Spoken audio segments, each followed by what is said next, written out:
बच्ची को भी लावारिस मिला, इसका काम है उठा के उसको दाखिल कर, ना जात पात ना मजहब, सिर्फ इंसान इंसान को। मैं हूँ अब्दुल सत्तार ईदी, मैं हूँ पाकिस्तान।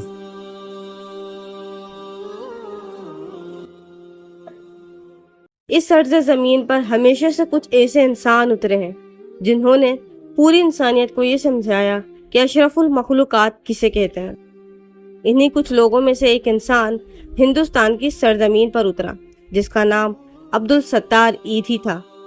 अब्दुल सत्तार ईदी 1928 में जूनागढ़ गुजरात के करीब एक छोटे से गांव बाटवा में पैदा हुए। ईदी का दिल बचपन से ही दुखी इंसानियत की खिदमत के लिए तड़पता था और ईदी की वालदा ने भी अपने बेटे की परवरिश इसी तरह की थी। जब ईदी को उनकी वालदा स्कूल जाते वक्त 2 पैसे देते तो साथ ये भी कह देती कि एक वो खुद खर्च करें और दूसरा किसी ज़रूरतमंद की ज़रूरत के लिए दे दें। ईदी के वालिद कपड़े के ताजिर थे। ईदी जब 11 साल के हुए तो उनकी वालदा फालिज का शिकार हो गई और बाद में ज़हनी तौर पर बीमार भी हो गई। और इस बुरे वक्त में ईदी ने अपनी माँ की तमाम ज़रूरियात का ख्याल रखा और यहाँ से ही उनके दिल में दुखी इंसानियत की खिदमत का जज्बा और ज़्यादा उभरा। 1947 में तकसीम हिंद के वक्त ईदी अपने ख़ानदान के साथ पाकिस्तान आए और कराची में मुकीम हो गए। ईदी ने लोगों को बताया कि अगर इंसान के अंदर जज्बा इंसानियत हो तो वो बग़ैर किसी की मदद के अकेले ही इंसानियत की खिदमत का बेड़ा उठा सकता है।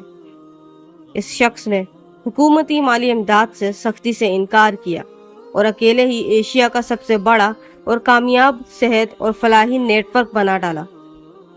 आखिर किस तरह ये अकेला इंसान कर गया? आइए अब्दुल सत्तार ईदी की जिंदगी पर कुछ नजरसानी करते हैं। ईदी ने पाकिस्तान आने के बाद 1951 में अपनी जमा पूंजी से एक डॉक्टर की मदद से एक छोटी सी डिस्पेंसरी कायम की। ये इंसान कितना इंसानियत की खिदमत का जज्बा रखता था, इस बात का अंदाजा आप यहाँ से लगा लें कि ईदी अपनी कायम करदा डिस्पेंसरी के सामने बेंच पर ही सो जाया करता था ताकि अगर किसी को मदद की जरूरत पड़े तो वो फौरन उस तक पहुँच सके। साहब के जेब में पैसे नहीं थे और वो ख्वाब बड़े बड़े देखते थे, सब इनको शेख चिल्ली कहा करते थे। तो कहते थे मैं पूरे मुल्क में नेटवर्क का जाल बिछाऊंगा गाड़ियों का। 1957 में जब बड़े पैमाने पर कराची में फ्लू की वबा फैली तो ईदी ने शहर के गिरदो नवा में कई खेमे लगवाए और मुफ्त दवाइयाँ फराहम की, जिस पर कई लोगों ने ईदी की मदद की। और ईदी साहब के कामों को देखते हुए बाकी पाकिस्तान ने भी इमदादी रकम फराहम की, जिससे ईदी ने वो पूरी इमारत खरीद ली जहाँ डिस्पेंसरी कायम थी। मुसलमान हमेशा अच्छी चीज नहीं देता, मस्जिद बनाएगा हज को जाएगा, कोई किसी गरीब की मदद नहीं करे। ये फितरी है सब चीजों में। मैं तो 70 साल निकाल दिए और गुर्बत भी इन लोगों ने पैदा। और वहाँ ज़िंदगी के लिए एक सेंटर खोला और नर्सों की तरबियत के लिए स्कूल खोला और यहाँ से ही ईदी फाउंडेशन का आगाज हुआ जो आज पूरे मुल्क में फैली हुई है। और न सिर्फ पाकिस्तान बल्कि बाहर के ममालिक में भी ईदी फाउंडेशन काम कर रहा है, जिसमें USA, UK, कनाडा, जापान और बांग्लादेश शामिल हैं। आदमी ना पढ़ा लिखा है ना इनके पास पैसा था, लेकिन पैसा भी आता गया, लोगों ने मदद भी की, अल्लाह मियां ने मदद की। ये जो कुछ भी है आज अल्लाह पाक की मदद की वजह से। एक छोटी सी डिस्पेंसरी से शुरू होने वाले ईदी ने एम्बुलेंस, क्लिनिक्स, मैटरनिटी होम्स, पागल खाने, जिस्मानी तौर पर माजूर लोगों के लिए घर, ब्लड बैंक, यतीम खाने, मुर्दा खाने और मजलूम खवातीन के लिए घर, स्कूल, नर्सिंग कोर्स और कैंसर के इलाज के लिए अस्पताल बनवाए। ईदी साहब ने ज़ाती तौर पर बोस्निया, इथियोपिया, अफगानिस्तान में पनाह गुज़ीरों को दवाइयाँ, खुराक और कपड़े वगैरह पहुँचाए। ईदी इन सब बच्चों का बाप था जिन्हें दुनिया यतीम कहती थी। ईदी ने उन लोगों के सर पर हाथ रखकर उन्हें सहारा दिया जिनका इस दुनिया में कोई सहारा न था। साहब ने तो खैर तमाम स्कूल इस वजह से खोले हुए कि बच्चियों में शऊर हासिल हो ताकि आगे जाके अपने बच्चों को वो सही तालीम दे सके। तमाम दीनी तालीम भी दी जाती है, दुनियावी तालीम भी दी जाती है, हर तरीके से हर तौर तरीके उनको समझ। ईदी ने अपनी पूरी जिंदगी में सिर्फ एम्बुलेंस के अलावा कोई गाड़ी नहीं चलाई। ईदी बज़ात खुद एम्बुलेंस चलाकर ज़रूरतमंदों तक पहुंचते थे। ईदी का कहना था कि मैं आम इंसान हूँ, मुझे आम लोगों में ढूंढो, अगर मुझे अमीरों में तलाश किया जाएगा तो मैं नहीं मिलूंगा।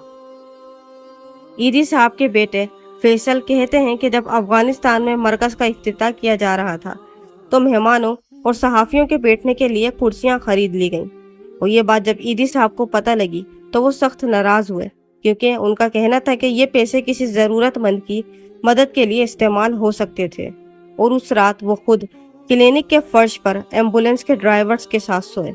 ईदी साहब का कहना था कि वो पाकिस्तान के हर इलाके में एक अस्पताल कायम करना चाहते हैं। ईदी की खिदमत की वजह से लोग ईदी की इज्जत करते थे और तारीफ करते थे, लेकिन ईदी साहब को अपनी तारीफ सुनना पसंद न था। ईदी साहब की वाइफ बिल्किस ईदी ने भी अपने शौहर के साथ मिलकर दुख इंसानियत की खिदमत की। मुझे मेरी बीवी अल्लाह ने बहुत अच्छी थी, उसने मुझे साथ दिया और आज 3 तलाक के साथ दे। ईदी ने अपनी पूरी जिंदगी सिर्फ 2 जोड़ों में गुजार दी। उनके पास अपनी जाती जायदाद में सिर्फ 2 जोड़े शलवार और कमीज थे। और सादगी के अमल करता हूँ और मेरी कामयाबी का राज भी सादगी है। और मुझे इस सादगी के ऊपर कंजूस कहते हैं, बखील कहते हैं, जालिम कहते हैं बहुत से लोग, क्योंकि मेरा कॉन्सेप्ट सादगी। ईदी उन मासूम बच्चों के साथ फर्श पर बैठकर खाना खाते थे। उन बच्चों को नहलाना धुलाना और भी बहुत से काम वो खुद करते। मासूम बच्चे ईदी साहब को बाबा कहकर बुलाते। वक्त गुजरने के साथ साथ अवाम ने ईदी को एंजल ऑफ मर्सी का खिताब दिया। ईदी साहब की खिदमत के जेर नज़र ईदी साहब को कई अवार्ड से भी नवाजा गया, जिनमें 1988 में ईदी साहब को लेनिन पीस प्राइज से नवाजा गया। 1990 में बच्चा खान पीस अवार्ड से नवाजा गया। 1989 में निशाने इम्तियाज से नवाजा गया। 2005 में वोल्फ ऑफ बोगिया पीस अवार्ड से नवाजा गया और 2010 में अहमदिया मुस्लिम पीस अवार्ड से नवाजा गया। और न सिर्फ ईदी साहब को बल्कि बिल्किस ईदी साहिबा को भी 1986 में रेमन मैगसेसे अवार्ड बराए पब्लिक सर्विस और 2015 में Mother Teresa memorial international award बराए समाजी इंसाफ से नवाजा गया। इंसानियत के इस हसीम खिदमत गुजार ने 8 जुलाई 2016 को दुनिया को खैरबाद कह दिया और खुद इस दुनिया से चले गए, लेकिन इस इंसान ने अपनी मौत के वक्त भी इंसानों को याद रखा। ईदी की आखिरी ख्वाहिश सुनकर आप सब लोग हैरान रह जाएंगे। ईदी साहब ने अपनी आखिरी ख्वाहिश में अपनी दोनों आंखों को 2 नाबीना लोगों को अतिया कर दिया, ताकि वो दोनों नाबीना ईदी साहब की आंखों से दुनिया को देख सकें। ईदी साहब की वफात के बाद ईदी फाउंडेशन को बिल्किस ईदी ने संभाला और वो भी 2022 15 अप्रैल में इस फानी दुनिया को छोड़ गई। दोस्तों, ईदी साहब की पूरी जिंदगी उन्होंने सिर्फ इंसानियत की खिदमत में वक्फ की। यहाँ अगर मैं ईदी साहब की पूरी जिंदगी के बारे में बताऊं तो वीडियो बहुत लंबी हो जाएगी, लेकिन ईदी साहब की मेहरबानियाँ जो उन्होंने इंसानों पर की वो भी पूरी नहीं हो पाई। हम इंसानों को भी इन इंसानियत की खिदमत गुजारों से कुछ सीखना चाहिए। अल्लाह ईदी साहब और उनकी वाइफ बिल्किस ईदी को जन्नत में आला मकाम अता फरमाए। दोस्तों, आज की वीडियो आप लोगों को कैसी लगी, अपनी राय का इजहार कमेंट सेक्शन में ज़रूर कीजिएगा। अब मैं मिलती हूँ आपसे नेक्स्ट वीडियो में, तब तक के लिए